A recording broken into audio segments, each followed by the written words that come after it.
تابعي معايا الفيديو للاخر عشان تاخدي انجح وابسط واسهل طريقه للباتيه، ومش هتضطري انك تشتري تاني من بره، وده وعد مني. يلا بينا نسمي الله ونبتدي الوصفه بتاعتنا. اول حاجه انا معايا هنا البوله اللي هعجن فيها نص كيلو من الدقيق، عليهم معلقتين ونص كبار من السكر،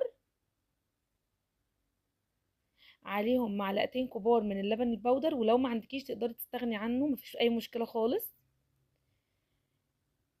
عليهم معلقه صغيره مليانه من البيكنج باودر، نص معلقه صغيره من الملح، ظرف من الخميره او معلقه كبيره مليانه بما يعادل 10 جرام، 4 معالق كبار من الزيت.